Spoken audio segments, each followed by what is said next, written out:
Hey everyone, welcome back to KubeCon.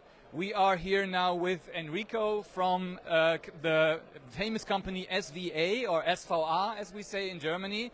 SVA is a system integrator doing a lot of business with SUSE, of course with other companies as well. And we have some really cool things to talk about. Hey Enrico, how are you doing? Hey, thanks for having me. I'm fine. It's like overwhelming to have all those people again that you haven't seen for 2 years, or even the people that you engage with over just like Zoom calls. So it's really nice being here. Yeah, there's nothing that can replace in-person events, right? Yeah. So tell me a little bit about SVA. So what kind of company are you? What kind of business do you do? What do you do together with SUSE? Give us a download on that, please. So we're basically a systems integrator. That means that we sell products to our customers and build solutions, basically. So whenever a customer comes to us and asks for a Kubernetes platform, then we look at what kind of storage to integrate. Are we in the cloud? Are we on-prem? Do we use VMware or Nutanix or whatever kind of infrastructure in there?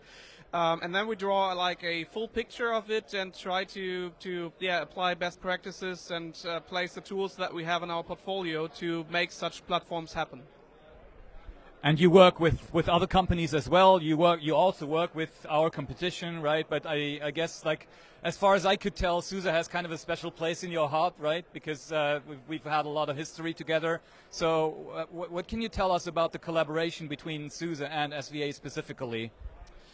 I mean, there are like two kinds of different engagements. There are the partnerships that you engage with, which are already partners and are just new products, and you kind of dragged into that thing. And then there are the partnerships where our systems engineers try out new tools and come and say, oh, I found something, that's nice, let's try and play with it. And I think that was the case that we had with Rancher, even before it was acquired by SUSE. So it was more or less the systems engineers going out, trying it and finding it a good tool for the things that you can do with it. And I think the special part about it is whenever it comes to other products, something that you had in mind from the beginning was multi-cluster management. And in Germany, we tend to have like different stages, like there's test, dev, prod, QA, whatever. So it's kind of better for the infrastructure teams to have one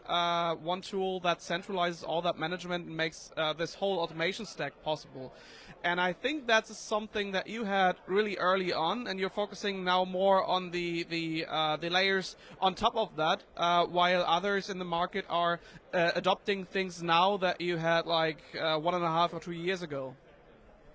Yeah, so I mean, this trend of you always end up with more than one cluster, no matter what, right? That's kind of what we picked up a little bit earlier, I guess.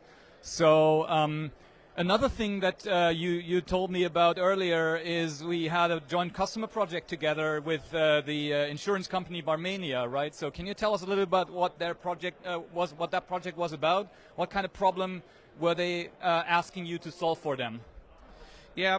I mean, that's kind of a typical thing that comes up with us. So that whole project started with Nutanix reaching out to us and asking us, hey, could we do some Kubernetes platform for an insurance company that wants to go with that? And the first thing that they thought is maybe they would go with the Nutanix own Kubernetes environment, but that didn't fit the needs that the customer had. So we started out with the Nutanix hardware layer. So we implemented that, had some network virtualization also in place, and then integrate the existing F5 load balancer into the project, having a GitLab instance for a CI/CD and code management, and bring all that together with Rancher then to manage the different stages and clusters is basically the thing that we're doing there.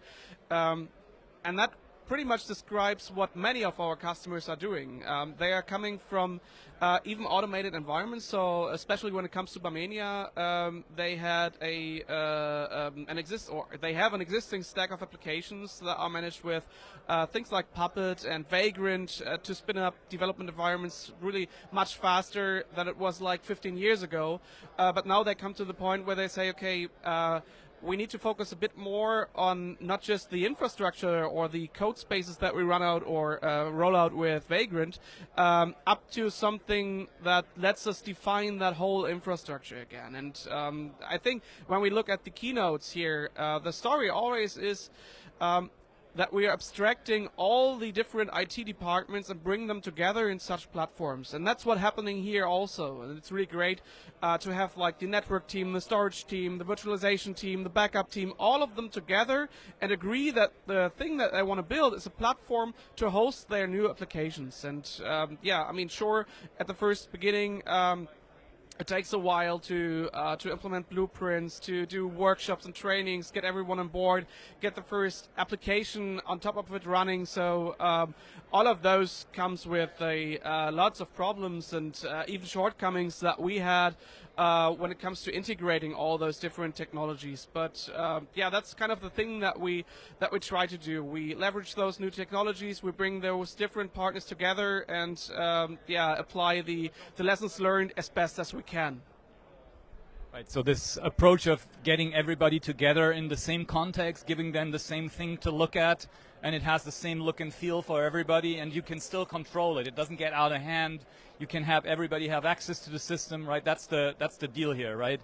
So, yeah, so we're back here at in-person events, and there's lots of new things happening here this week, and lots of announcements being made. So what would be your takeaway?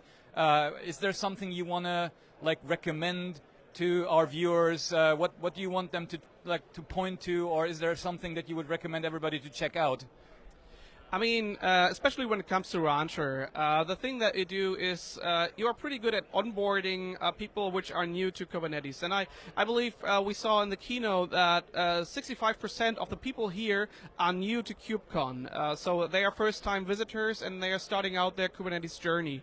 And what I like is that you offer this this Rancher Rodeo, basically, which is an on-prem or I mean, we did it remote a couple of times, a solution to trainings which onboard you onto Kubernetes and how Rancher works. So if you're not already familiar with containers and stuff like that, just hop into such rodeos and get started with it. It's pretty easy, and that's also what I find with customers. The first time experience with Rancher, even though maybe the first setup is not like a mission critical production platform, but it works.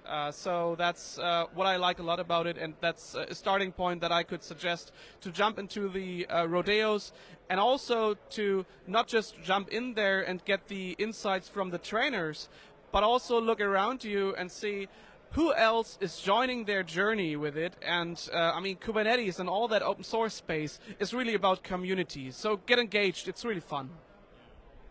Yeah, the rodeos are really great, and we hear that all the time. So yeah, if you want to check out a rodeo, you can find them on SUSE.com/events. They're happening in English, and they're happening in a couple of other languages as well. So go check that out. Yeah.